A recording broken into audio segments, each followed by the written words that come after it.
le thème de la pendaison et tenter de terminer avec ce thème et nous inviter à la prière parce que la pendaison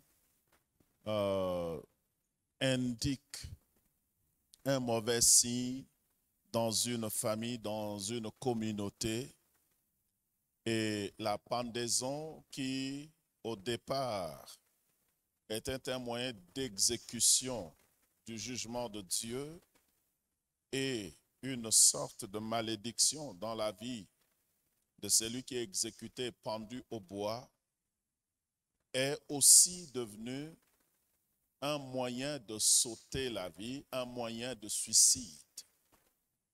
Et c'est à cela que nous sommes en train d'aller et tenter de nous conscientiser et conscientiser ceux qui, en ce moment, sont tentés par le suicide, par une pensée de suicide.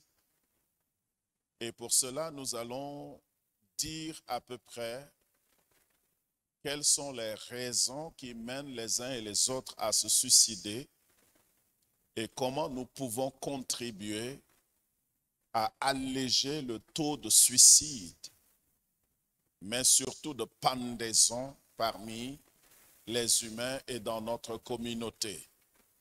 Si nous considérons les 3 à 4 raisons que nous énumérons dans ce numéro, nous allons voir qu'il n'y a pas de raison de se suicider si nous savons aborder nos situations, confronter ceux dans lesquels nous sommes.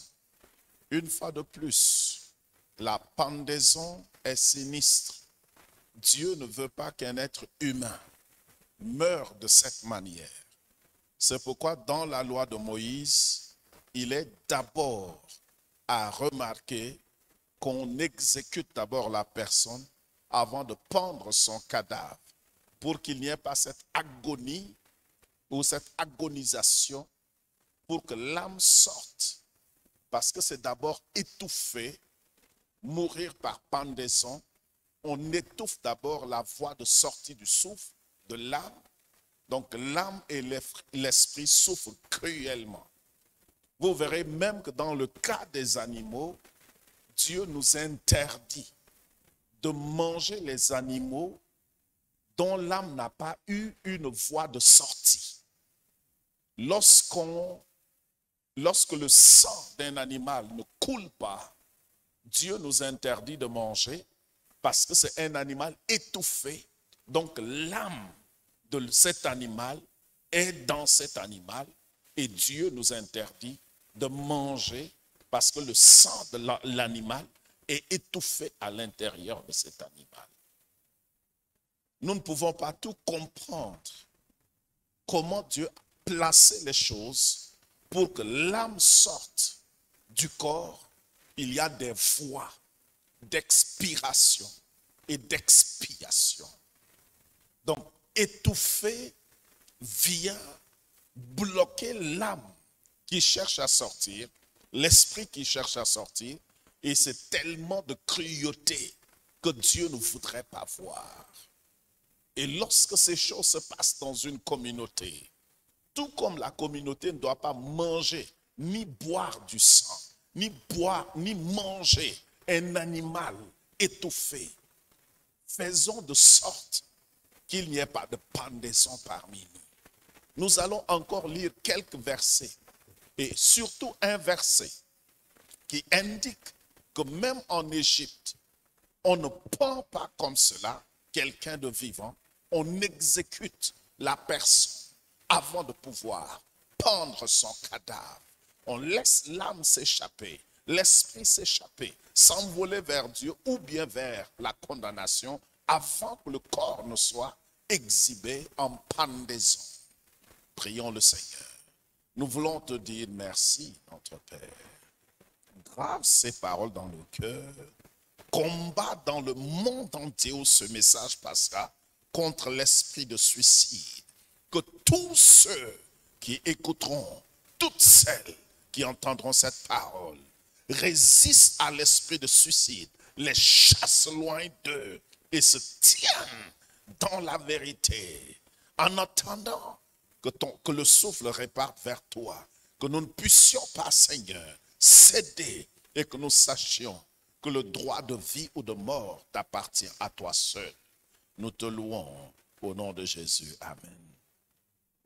Nous venons de dire que même dans des pays tels que l'Égypte, des pays d'occultisme, le pays de magie, le pays, ce berceau, même en Égypte, nous lirons un exemple dans le livre de Genèse que Pharaon va exécuter. Lisons ensemble. Genèse au chapitre 40, les versets 18 et 19. La Bible dit, Joseph répondit et dit, en voici l'explication. Les 3 corbeilles sont 3 jours. Encore 3 jours, et Pharaon enlèvera ta tête de dessus toi, te fera pendre à un bois, et les oiseaux mangeront ta chair. Ça parle, n'est-ce pas, des 2 dignitaires de l'Égypte à qui Joseph a fait interprétation du rêve. Un devrait mourir et son corps devrait être exposé pour l'humilier, pour humilier la famille, pour une raison ou une autre. Mais bien avant que son corps ne soit exposé, Pharaon va enlever d'abord la tête avant que son corps ne soit exécuté. Lorsque nous voyons la pratique, la loi a été donnée par Moïse. La pratique et le respect du principe ne va pas s'appliquer à tout. Tout le monde ne va pas appliquer le principe d'exécuter avant de prendre le corps. Mais pour la plupart des temps, des leaders et des vrais leaders en Israël, avant la période de syncrétisme, ont pratiqué. Je parlerai par exemple de Josué, qui va aussi faire la pratique dans le livre de Josué au chapitre 8, les versets 29, les versets 14, n'est-ce pas, verset 24 jusqu'au verset 29. Nous parlons, n'est-ce pas, de l'exécution du roi d'Aï, la conquête de la ville d'Aï, juste après Moïse, quand Josué va conquérir Jéricho, il va, n'est-ce pas, confronter la ville d'Aï et il va conquérir la ville d'Aï après, n'est-ce pas, que le péché d'Acan soit décelé. Le verset 29 dit ceci. Il fit pendre à un bois le roi d'Aï et l'y laissa jusqu'au soir. Au coucher du soleil, Josué ordonna qu'on descendît son cadavre du bois. On le jeta à l'entrée de la porte de la ville et l'on éleva sur lui un gros monceau de pierre qui subsiste encore aujourd'hui. On a exécuté, on a pendu le roi d'Aï. Quand nous commençons la lecture là, nous avons l'impression que comme c'est un roi païen, on l'a pendu directement. Josué a appliqué le principe. Il a pendu le cadavre du roi d'Aï et ensuite il l'a enterré avec dignité. Vous commencerez au verset 24 et vous comprendrez que effectivement Josué a appliqué le principe d'abord d'exécuter, de laisser l'âme s'échapper, de laisser l'âme aller vers Dieu ou bien vers le jugement éternel avant de prendre le corps pour montrer comme une leçon. Voici ce que ça dit. Lorsqu'Israël eut achevé de tuer tous les habitants dans la campagne, dans le désert où il l'avait poursuivi, et que tous furent entièrement passés au fil de l'épée, tout Israël revint vers Aï et frappa du tranchant de l'épée. Donc la Bible dit, tous les habitants d'Aï, dans les campagnes et même dans la ville d'Aï, sont passés au tranchant de l'épée. Quand ils sont passés au tranchant de l'épée maintenant, on expose le corps du roi d'Aï à la porte de la ville d'Aï jusqu'au soir. Et quand Josué, en tant que bon leader et obéissant à la loi de Dieu, voyait qu'il faisait, maintenant, le soir allait se coucher, il dit, il a respecté le corps. Quand bien c'est un ennemi, il a respecté le corps. Le corps humain, nous avions dit, est sacré. Et le corps ne doit pas être objet des pratiques particulières. La mutilation du corps, par exemple. Lorsque nous parlons aujourd'hui contre l'excision des filles, lorsque nous parlons contre l'excision des filles, c'est une mutilation. C'est une mutilation. Vous me dites, mais pourquoi vous ne parlez pas contre la circoncision des garçons? La circoncision des garçons est médicalement prouvé que ça évite des infections. La prépuce peut retenir de la saleté, peut causer des infections. Donc non seulement l'alliance abrahamique, mais surtout le côté scientifique, le côté médical, le côté hygiène. Du côté des filles, on sait que c'est une mutilation. On rend handicapé de plusieurs manières ces filles. Je ne suis pas un spécialiste, mais pour être d'accord avec moi ou pas, consulter les spécialistes, consulter des femmes. J'ai assisté à une rencontre des femmes et ça parlait effectivement contre la mutilation. Et une femme docteur enseignait comment on mettait même en danger la vie d'une femme qui est excisée.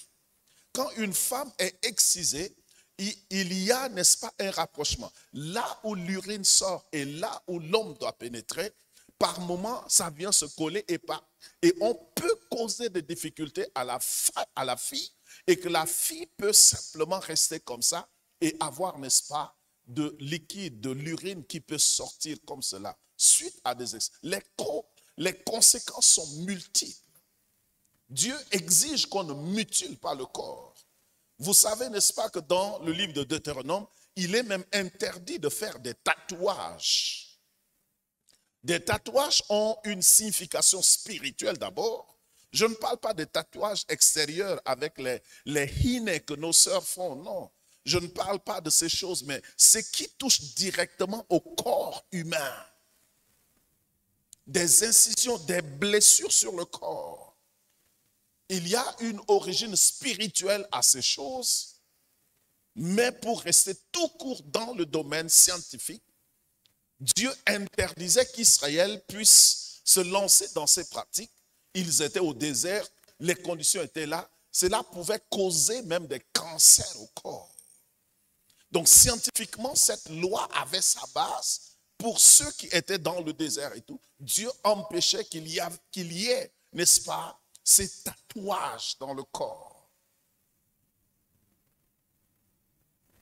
Donc ça, c'est une manière, n'est-ce pas, de détruire le sacrement, la pureté, la sainteté du corps que Dieu a créé.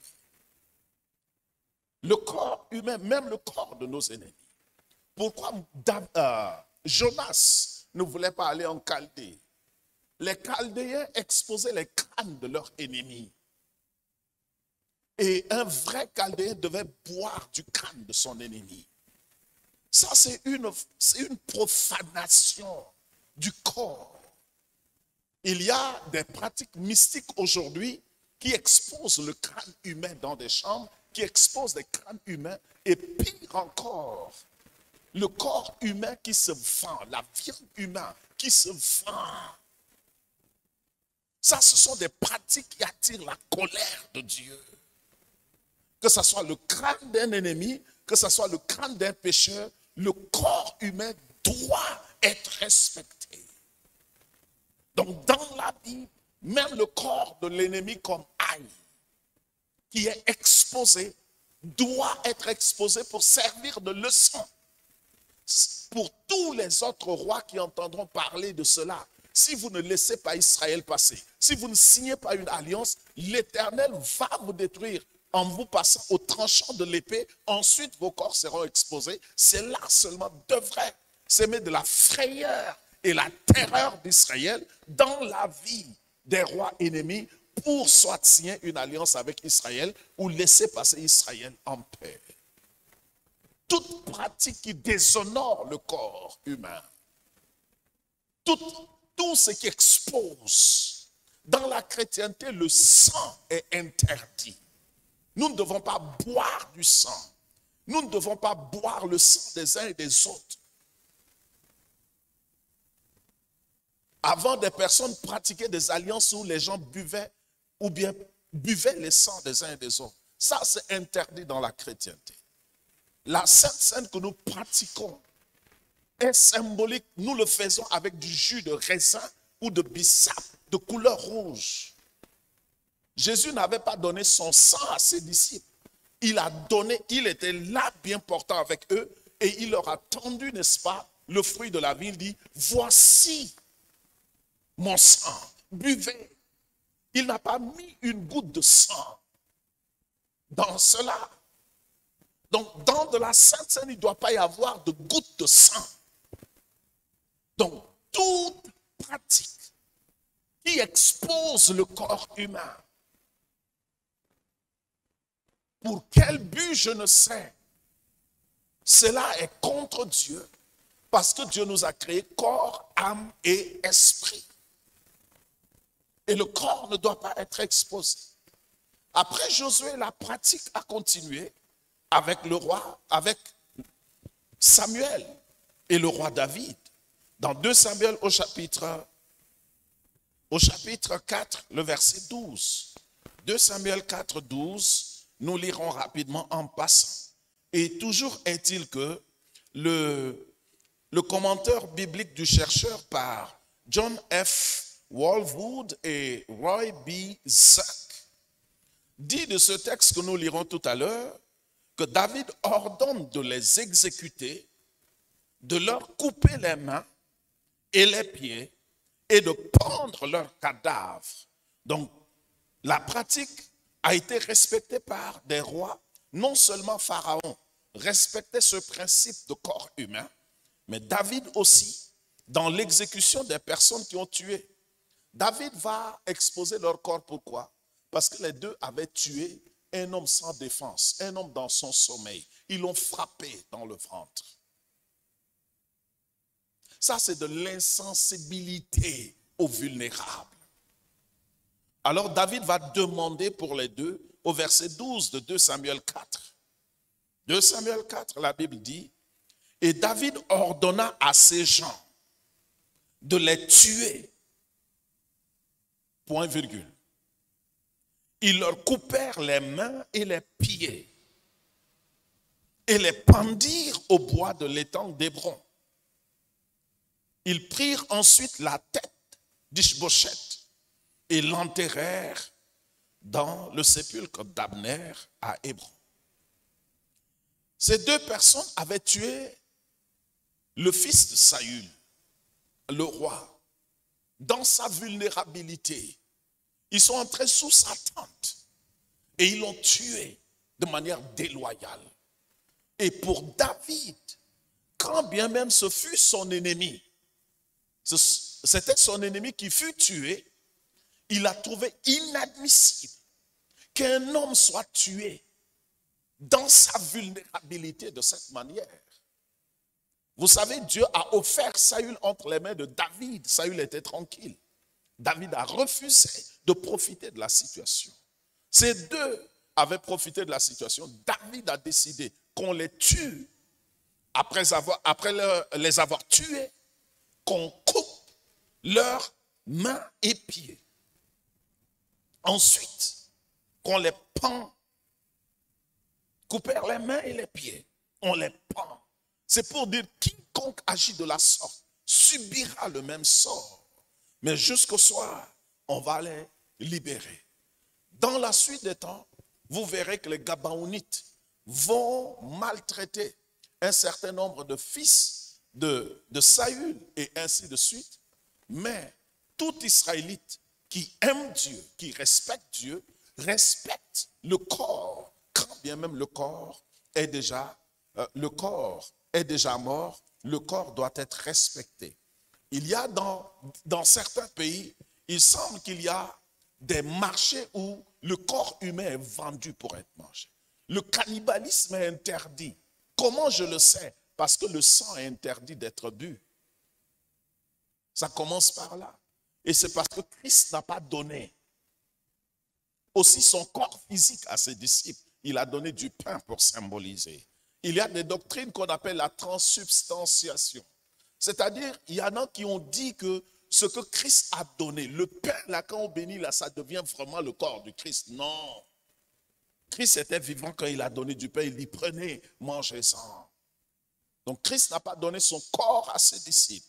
Et Dieu qui interdit de tuer un homme. Dans le livre, maintenant, pour venir à notre point du jour, donc tout ce que nous venons de dire, c'est pour dire, n'est-ce pas, que le corps humain est sacré, ne doit pas être utilisé pour des pratiques occultes, ne doit pas être utilisé pour des pratiques de cirque, ne doit pas être utilisé pour des pratiques de show. Le corps humain doit être respecté. Dans un pays, quand on apprend même que dans certains pays, peut-être le nôtre aussi, que pour certaines pratiques, des hommes vont déterrer les cadavres enterrés pour en prendre une partie, pour faire des pratiques. Dieu du haut des cieux regarde ces choses et ce sont des choses qui amènent ou qui apportent, qui font descendre la malédiction de Dieu sur un pays. Quand des hommes vous voyez, même quand c'est l'exécution du jugement de Dieu, Dieu interdit que le soleil se couche sur le corps. Maintenant, imaginons des personnes qui se suicident eux-mêmes, qui se pendent eux-mêmes au bois, la nuit ou bien le jour, et la nuit tombe sur cela. Des personnes qui agonisent, que ce soit dans les chambres de prison, que ce soit dans leur propre chambre, ou bien suspendues au bois. Il y en a qui se suicident en utilisant leurs draps en prison, en utilisant leurs droits dans la maison. Nous parlions de la localité où nous sommes allés en mission, où des personnes se suicident. Et même la semaine passée, dans notre capitale, un étudiant de la 3e année se pend au bois. Cela doit nous interpeller. Dans le livre de Matthieu au chapitre 27, le verset 5 à mon avis, le verset 5, nous voyons le cas. Nous avons dit la pendaison qui était un signe d'interpellation est devenue aussi un moyen de se donner la mort. Et dans le livre de Matthieu au chapitre 27, nous allons voir un homme qui se donne la mort par la pendaison, le moyen de la pendaison. Matthieu 27, le verset 3 à 5, la Bible dit, « Alors Judas, qui l'avait livré, voyant qu'il était condamné, se repentit et rapporta les 30 pièces d'argent aux principaux sacrificateurs et aux anciens en disant, « J'ai péché en livrant le sang innocent. » Ils répondirent, « Que nous importe, cela te regarde. » Judas jeta les pièces d'argent dans le temple, se retira et alla se pendre. Judas jeta les pièces d'argent dans le temple, se retira et alla se pendre. Nous n'allons pas examiner le résultat. Nous disions que nous allons terminer aujourd'hui, mais c'est important d'interpeller les personnes. Pourquoi se suicide-t-on?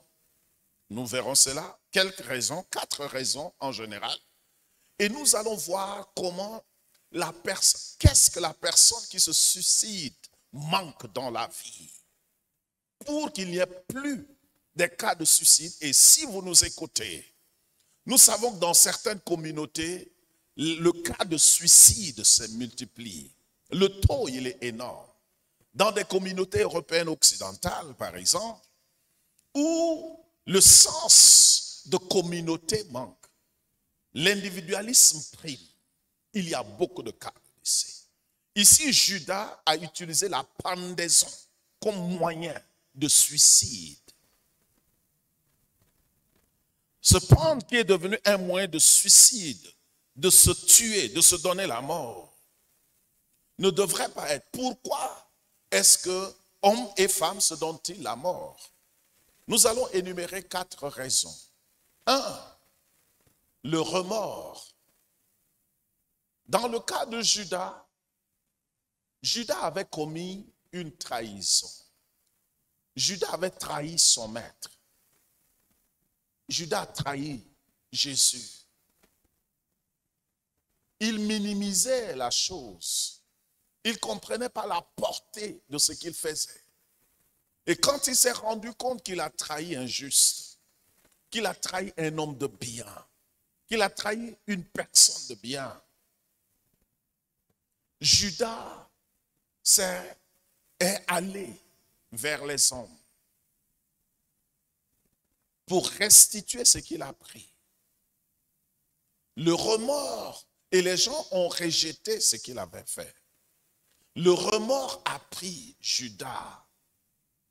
Et Judas a eu de remords, mais le remords sans repentance mène à ce que Judas a fait. C'est pour ça que quand nous commettons un tort, quand nous commettons une trahison, une faute grave ou une faute minime, quel qu'en soit le tort, le remords est quelque chose qui ronge. Le remords ronge de l'intérieur toute personne qui veut bien faire, toute personne qui aspire au bien, toute personne qui aspire à avoir de l'amour pour les uns et les autres, toute personne ayant une conscience. Le remords ronge, et tant que vous ne vous en repentez pas, tant que vous ne vous repentez pas de la trahison du mal, vise devant Dieu, cela va vous conduire au suicide. Je vous exhorte, si vous nous suivez en ce moment et que vous avez commis un tort, vous avez commis un péché, une faute, une trahison, et qui semble même si grave à vos yeux, vous êtes parti vers les humains ne vous ont pas compris.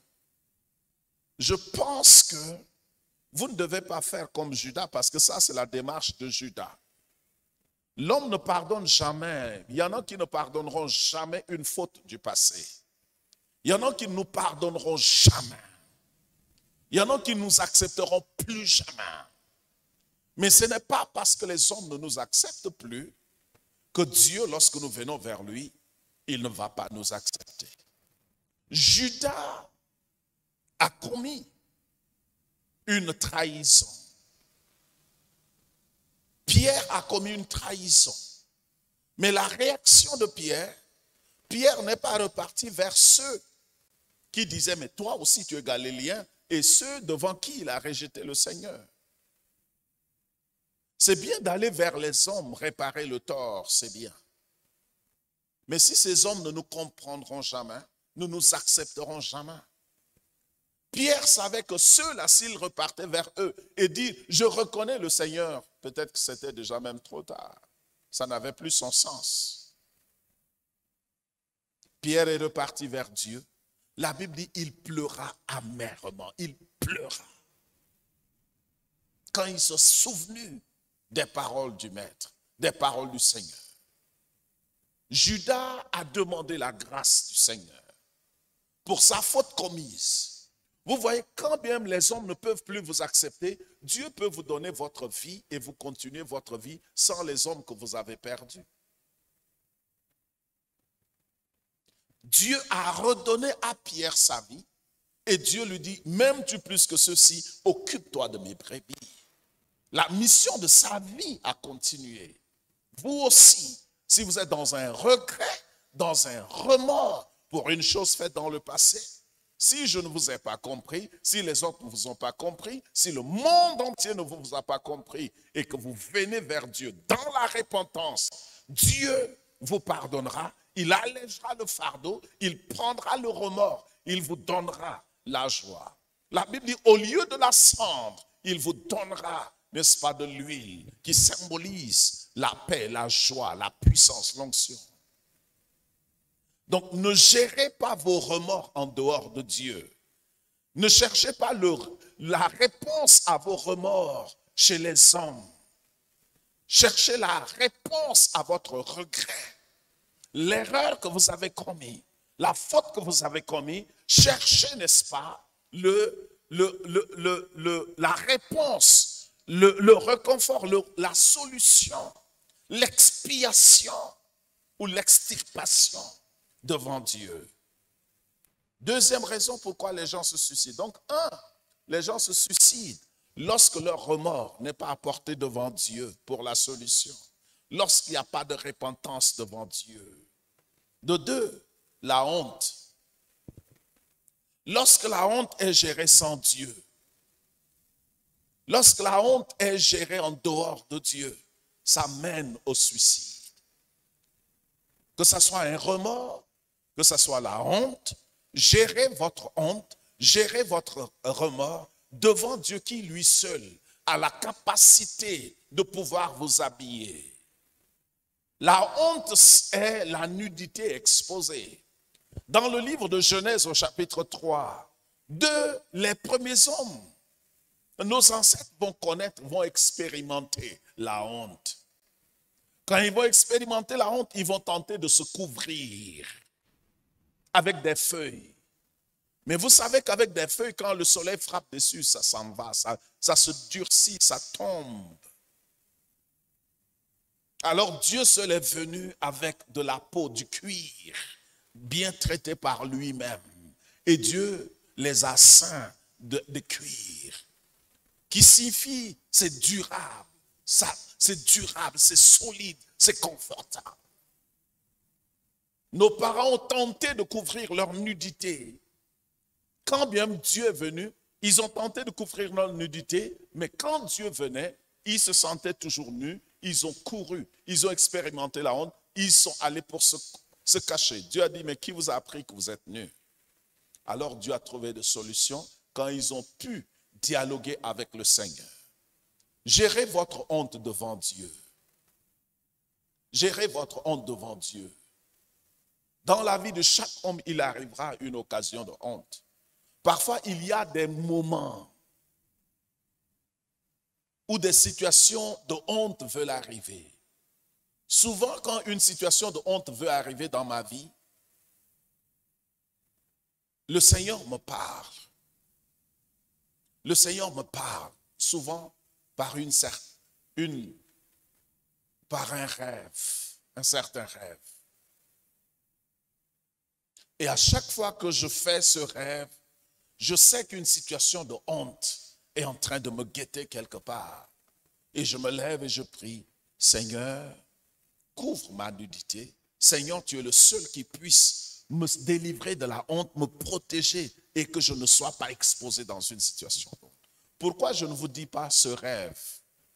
Parce que si je vous dis ce rêve, il y en a qui vont appliquer cela directement à leur vie. Le Seigneur parle tantôt d'une manière, tantôt d'une autre. Les rêves ne sont pas des doctrines. Dieu a sa manière de parler à chacun de nous. S'il me parle à moi de la nudité d'une certaine manière, à vous, il parlera d'une autre manière. Il pourrait utiliser la même méthode, mais ce n'est pas une doctrine. C'est pourquoi vous aussi, le Seigneur aura sa manière. La leçon est simple. Je sais que Dieu seul peut couvrir ma nudité.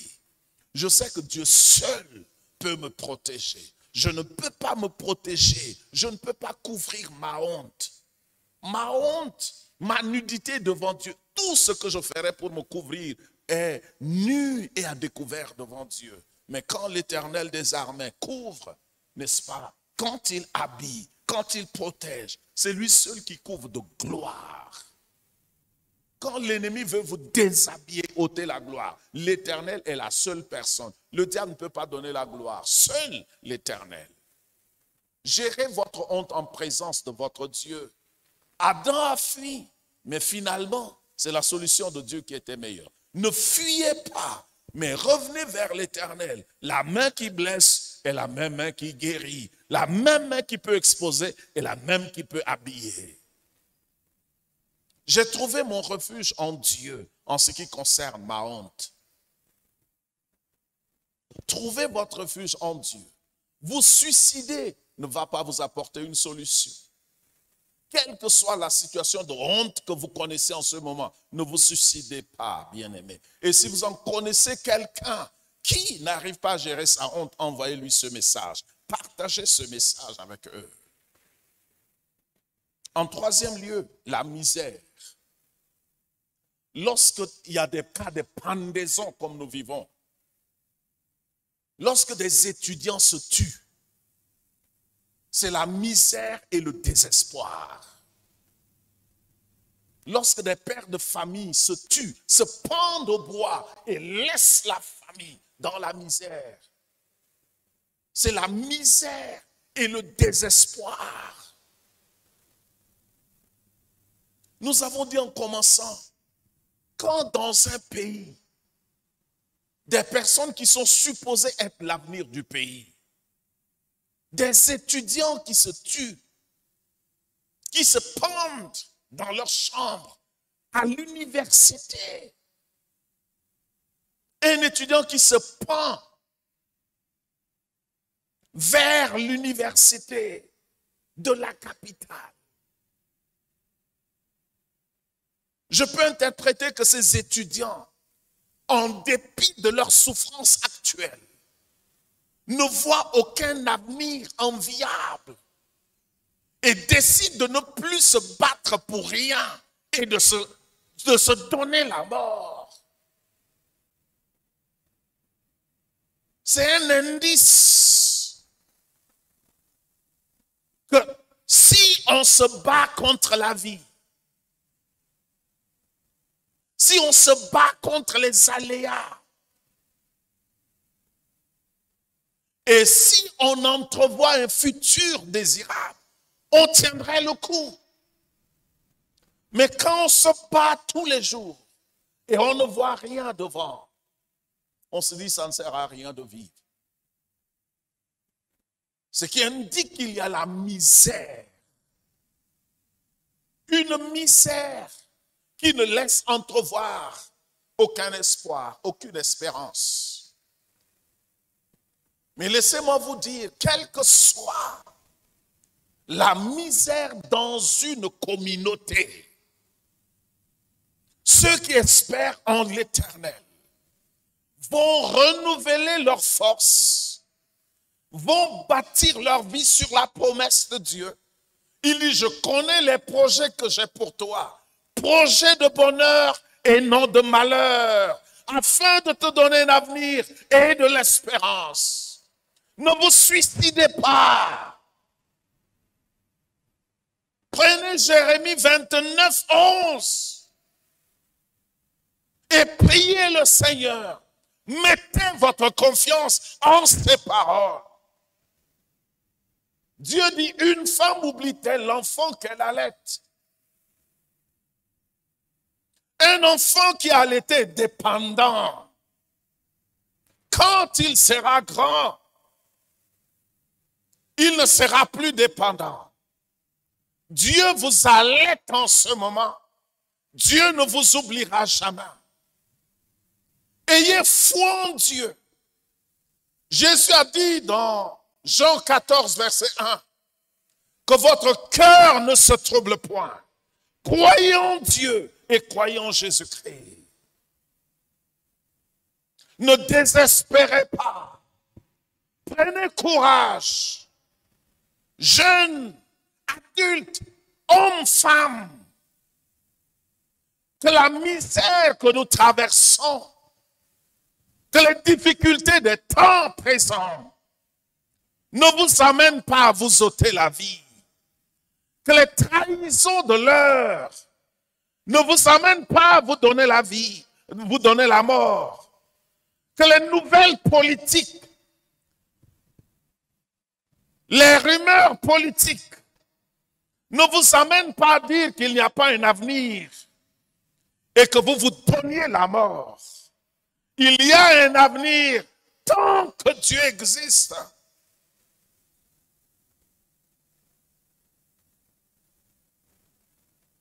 La Bible dit l'Éternel n'est pas un homme pour mentir, ni le fils d'un homme pour se repentir. Ce qu'il a dit, il le fera. Par moments dans ma propre vie, arrivé à un certain nœud, il m'arrive de ne pas savoir comment les choses vont se dénouer. Comment la solution arriverait-elle? Mais toujours est-il qu'à la fin, c'est l'Éternel qui donne la solution. La situation vient et passe. Il n'y a pas de raison de désespérer. L'Éternel n'a pas besoin, ne fonde pas ses décisions sur les statistiques, sur les pronostics ou sur les échos d'un pays, sur le programme d'un gouvernement. Il est le Tout-Puissant. Le monde et la terre lui appartiennent.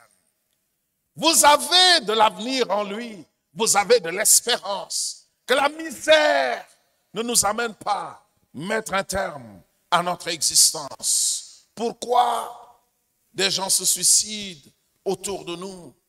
En 4, l'insensibilité de la communauté et de ses leaders.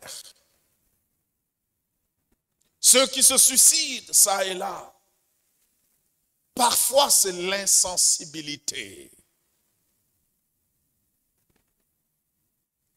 La Bible dit dans le livre de Proverbes, au chapitre 29, le verset 7. Proverbe 29, le verset 7.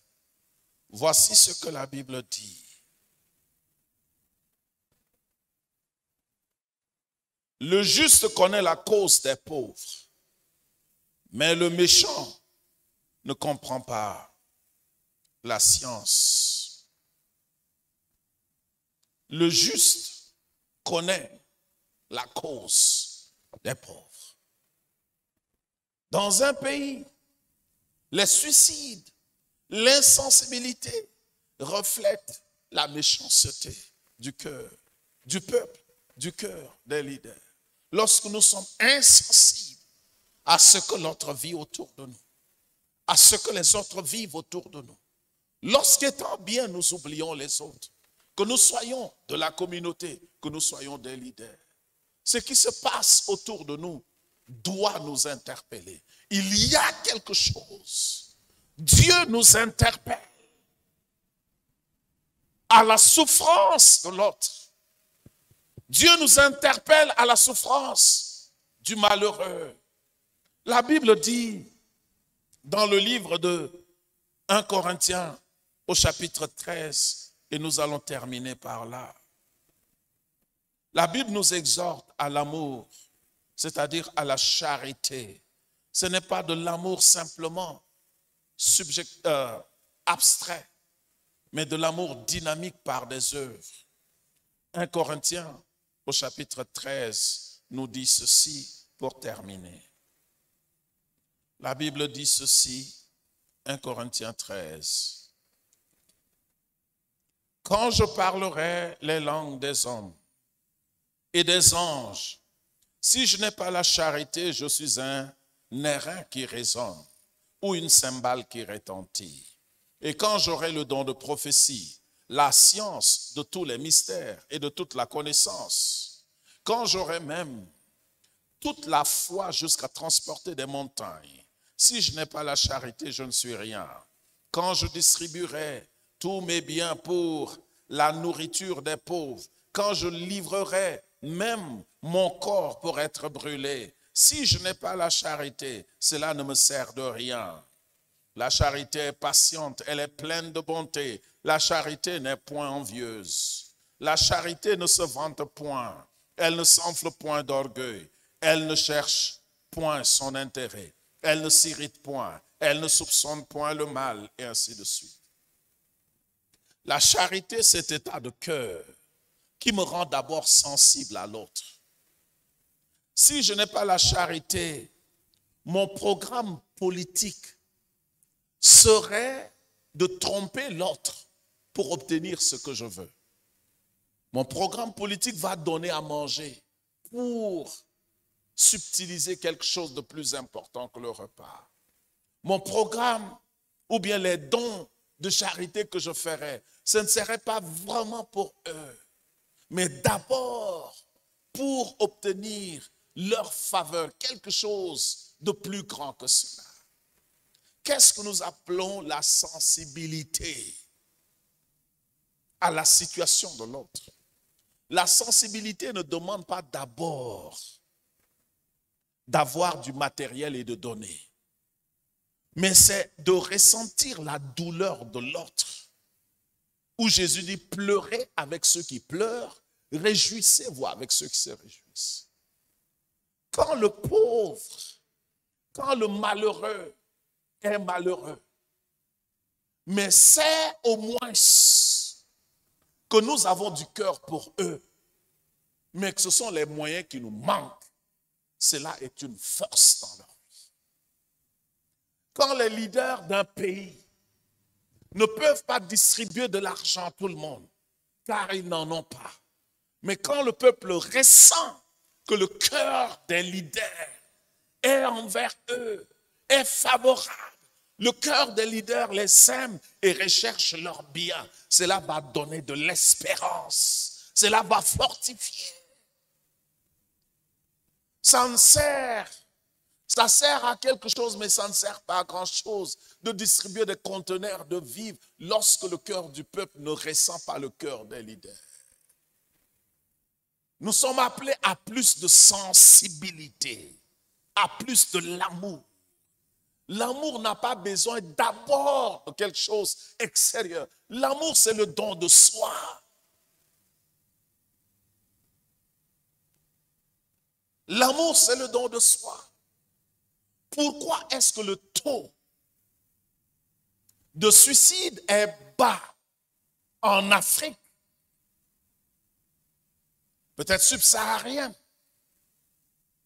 Et très élevé en Europe. C'est une ironie. En Europe où les gens ont meilleures conditions de vie, l'on se suicide le plus. Alors qu'en Afrique, où les gens sont misérables, il y a moins de suicides. Pourquoi? Parce qu'en Afrique encore, il y a cette sensibilité. Il y a le cœur qui est là. Il y a le partage. Il y a le sens de la communauté. Donc nous n'en avons pas beaucoup, mais nous sommes forts. Parce que deux valent mieux qu'un. Lorsque nous sommes en trouble et en difficulté, tout ce dont nous avons besoin d'abord, c'est savoir que nous avons quelqu'un qui est avec nous, qui nous comprend, qui nous soutient moralement dans cette situation. Nous savons que nous avons de l'amour derrière nous. Mais quand cet amour manque,